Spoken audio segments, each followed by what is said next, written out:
안녕하세요.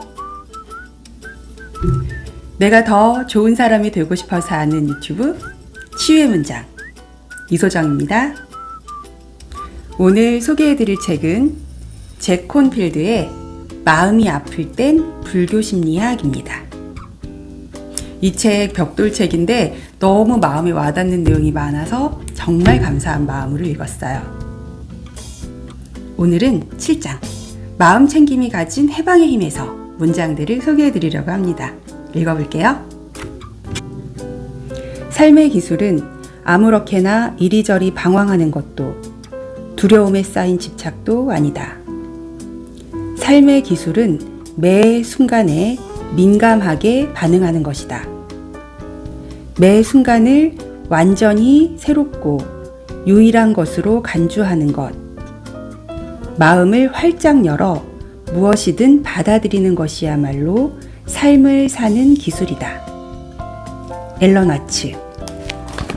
마음 챙김은 판단 없이 대상을 존중하는 알아차림인데요.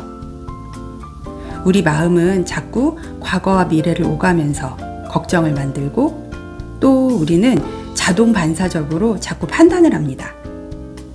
그래서 우리는 자신을 탓하면서 이런 상황을 만든 나는 정말 못났어. 정말 형편없어 하면서 자신을 미워하기도 하고 또 야, 너 때문이야 하면서 다른 사람을 원망하기도 하는데요. 그럴 때면 우리는 과거에 경험했던 좋지 않았던 여러 가지 사건들이 다 나를 찾아와서 사는 게 왜 이렇게 힘든지, 왜 이 모양 이 꼴인지 생각하면서 고통에 빠집니다. 이럴 때 필요한 게 마음 챙김이죠. 서양의 마음 챙김 수련회에서는 RAIN, RAIN이라는 머리 글자를 가지고 마음 챙김 변화의 4가지 원리를 가르친다고 합니다. R. Recognition, A. Acceptance, I. Investigation, N. Non-Identification. 인지하고 받아들이고 살펴보고 동일시하지 않는 것. 인지한다는 건 지금 나에게 무슨 일이 일어났는지 잠시 멈추어서 지금 여기 나의 경험에서 실제로 일어나고 있는 일이 무엇인지 알아보는 겁니다. 지금 무슨 일이 발생했는지, 이것은 슬픔인지 기쁨인지 두려움인지 인지해 봅니다. 인지해야 나아갈 수 있으니까요. 그리고 받아들인다는 것은 수동적인 태도가 아니라 변화의 과정으로 용기 있게 한 발 내딛는 겁니다. 누구에게나 힘든 순간, 고통의 순간은 있는 법이잖아요. 잘 받아들이는 것이 중요합니다. 이 책에서는 니코스 카잔자키스의 그리스인 조르바에서 조르바가 산다는 것은 소매를 걷어붙이고 문제를 받아들이는 것이요 라고 했던 말을 인용하면서 받아들임에 대해 이야기했습니다. 받아들이는 건 포기가 아닙니다. 다음은 살펴봄인데요. 살펴봄에 대해서 틱나타는 깊이 보기라고 했습니다. 나의 몸, 느낌, 마음, 다름화를 들여다보는 거래요. 몸의 변화를 알아차리고 이 어려움에 어떤 느낌이 포함되어 있는지, 내 마음은 어떤지, 지금 경험이 변하지 않는 불변인지 아니면 내가 스스로 만들어낸 것인지 들여다봅니다. 그리고 지금 이 경험이 나와 동일시 되지 않도록 하는 것이 중요하죠. 저는 최근에 친구와의 관계에 빨간불이 들어와서 관계가 단절될 뻔한 적이 있습니다. 어떤 오해 때문에 서로 생각이 좀 달랐고요. 입장이 달랐어요. 근데 전 진짜 그때 지금까지 살면서 한 번도 들어보지 못했던 비난의 말을 들었거든요. 순간 욱 하고 화가 나면서 감정이 주체가 되지 않더라고요. 너무 빈정상하고 자존심 상해서 더 이상 얘 못 볼 것 같아 하는 생각이 순간 들더라고요.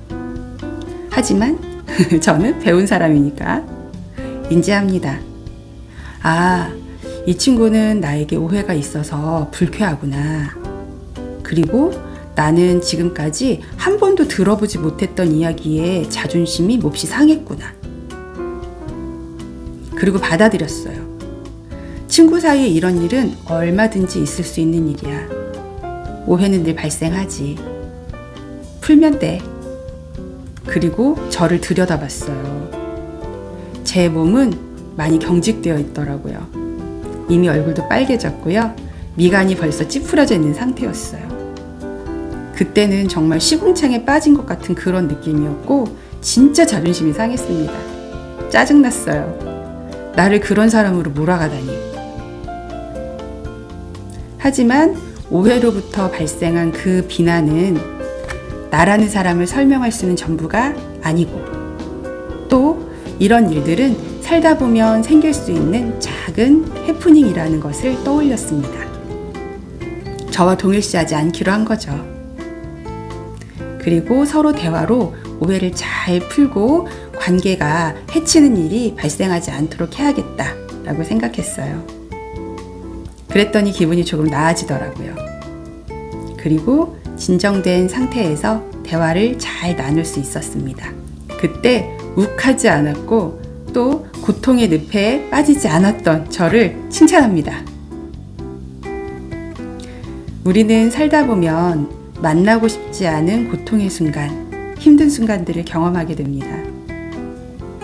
꼭 나에게만 그런 일이 생기는 것 같고, 그런 일이 없었더라면 더 좋았을 것 같고, 이때 섣부른 판단으로 인해서 지나치게 자기를 비하하고 또 세상을 원망하는 것은 오히려 더 자신의 삶을 파괴합니다. 힘들다고 생각될 때일수록 더욱 마음 챙김 해보세요. 책에서는 이렇게 말합니다. 하늘에서 내리는 비가 세상의 사물에 고르게 내려 그것을 똑같이 키워주듯이 라고요. 여러분이 힘들 때, 뭔가 문제가 있다고 생각되어질 때 레인을 떠올려 보면서 마음 챙김 해보세요. 보다 성숙한 삶의 여정을 즐기실 수 있을 겁니다. 오늘도 애쓰실 여러분의 마음 챙김을 응원드리면서 지금까지 지음코치 이소정이었습니다.